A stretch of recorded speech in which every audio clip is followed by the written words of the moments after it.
Assalamu alaikum.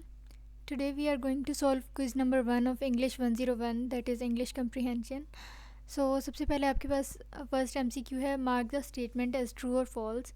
The words in heavy type or bold face at the top of any page in the dictionary are called guide words. अच्छा, आप आपका जो dictionary का left page है उसके top corner header पे आपको एक कोई बोल्ड वर्ड लिखा हुआ मिलेगा. इसी तरह से जो राइट पेज है उसकी टॉप राइट पे और लेफ़्ट के टॉप लेफ़्ट पे जो है वो जो आपको वर्ड्स मिलते हैं वो अगले और पिछले पेजेस के जो फर्स्ट और लास्ट वर्ड्स होते हैं ना उनके बारे में गाइड कर रहे होते हैं. मतलब बताते हैं कि वहाँ लास्ट पेज कौन सा था और नेक्स्ट पेज पे फर्स्ट कौन सा था. तो इन सबको गाइड वर्ड्स कहते हैं. तो ये जो आपके पास गिवन स्टेटमेंट है वो ट्रू है. ठीक है. नेक्स्ट है आपके पास identify the proper noun in the given sentence. अब आपके पास ये सेंटेंस है Karachi is a big city. अब प्रॉपर नाउन हमें पता है स्पेसिफिक अगर किसी का नेम है, किसी भी प्लेस, एनिमल, ह्यूमन बीइंग, किसी भी चीज़ का अगर कोई स्पेसिफिक नेम है तो that is a proper noun. तो अब यहाँ पे बिग जो है वो एडजेक्टिव है, आ जो है वो आर्टिकल है, इज़ भी इसी तरह से जो है वो कनेक्टिंग वर्ड है. इसी तरह यहाँ पे आपके पास जो है सिटी ये कॉमन नाउन है. ठीक है. तो कराची जो है that is a proper noun. तो आपके पास जो है यहाँ पे आपके पास करेक्ट ऑप्शन जो है वो कराची है. ठीक है. नेक्स्ट है she is extremely rich dash she is not snobbish. कि वो रिच तो है लेकिन वो फिर भी स्नोबिश नहीं है, एरोगेंट नहीं है. ठीक है. तो अब यहाँ पे जो है वो ये दोनों सेंटेंसेस एक दूसरे के कंट्रास्ट में है ना, एक दूसरे के बिल्कुल ऑपोजिट हैं. तो यहाँ पे आप किस से जो है वो इसको कनेक्ट करेंगे. अब यहाँ पे वैसे अगर येट होता तो वो भी करेक्ट था कि वो रिच है फिर भी जो है वो शी इज़ नॉट स्नोबिश. लेकिन यहाँ पे फ़िलहाल येट नहीं है. हम अपने अवेलेबल ऑप्शन देखते हैं.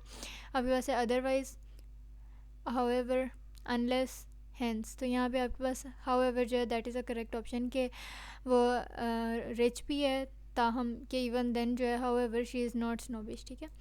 नेक्स्ट है आपके पास in which of the following words T is silent when while pronouncing it. क्या इन चारों वर्ड्स को आपने प्रोनाउंस करना है और फिर बताना है कि इसमें से टी किस में साइलेंट है. तो देखें कैटल तो इसमें टी की साउंड आ रही है, सीटल इसमें भी आ रही है. वैसे ही सेटल था, यहाँ पे सेटल आना था. अच्छा नेक्स्ट है बस बैटल. अब बैटल में भी टी प्रोनाउंस करना है. लेकिन ये जो चार्ली आपके पास ऑप्शन है थिसल. तो थिसल को जब हम प्रोनाउंस करते हैं सी टी को तो यहाँ पे ये जो सेकंड टी है ना थिसल, इसमें टी को नहीं लाइक करते प्रोनाउंस, साइलेंट होता है यहाँ पे. तो आपके पास करेक्ट ऑप्शन जो है वो सी है. अच्छा जी. नेक्स्ट है आपके पास the ability to read English rapidly and accurately depends upon.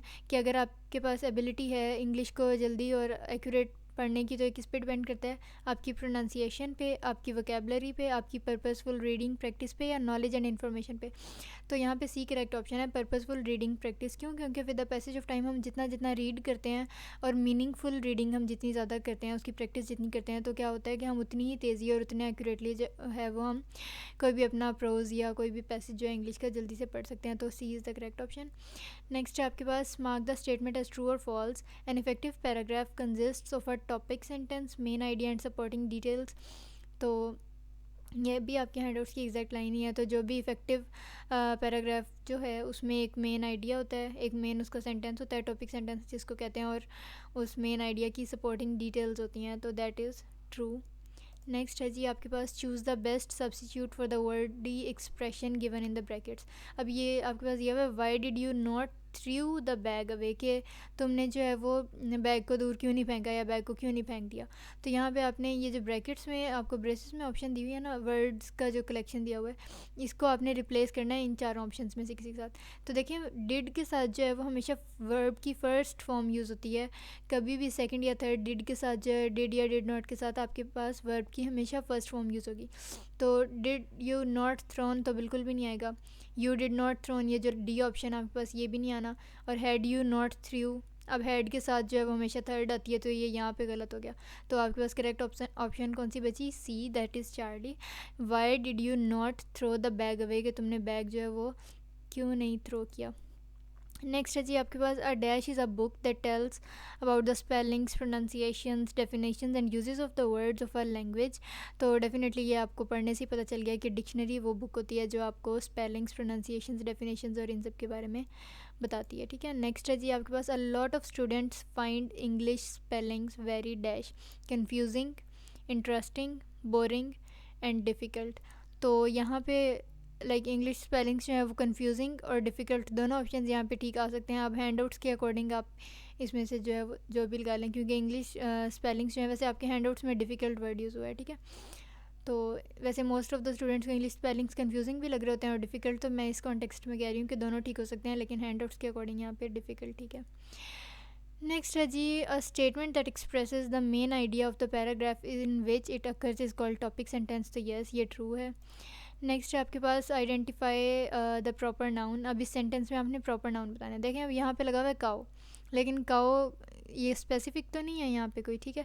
तो यहाँ पे आपके पास प्रॉपर नाउन जो है वो रोज़ गार्डन है, तो there is a cow in the rose garden, तो आपके पास ये प्लेस को स्पेसिफाई किया हुआ है रोज़ गार्डन के, ऐसा गार्डन जिसमें रोजेज हैं, रोज़ गार्डन, तो यहाँ पे जो है वो रोज़ गार्डन आपके पास प्रॉपर नाउन है। नेक्स्ट है find the correctly spelled word. अब करेक्टली स्पेल्ड वर्ड जो है वो आपने इसमें से फाइंड करना है। यहाँ पे आपके पास सही स्पेलिंग जो है वो सी में है, सर्वेलेंस के SURVEILLANCE, so C is the correct option. और इसका सर्वेलेंस का मीनिंग क्या होता है? सुपरविजन करना, किसी चीज़ की इन्विजिलेशन करना, उसको लाइक इन्वेस्टिगेट करना, ठीक है। नेक्स्ट है लास्ट है ये, वैसे आपके पास इनकी नंबरिंग आगे पीछे हुई है।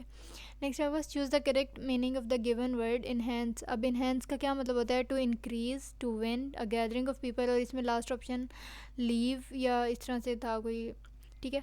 तो अब इनहेंस का वैसे करेक्ट ऑप्शन होता है to increment, to increase, to widen, ठीक है। तो इसका मतलब इनहेंस का मतलब होता है ज़्यादा करना, तो आपके पास इसके हिसाब से जो है करेक्ट ऑप्शन बन रही है इंक्रीज़।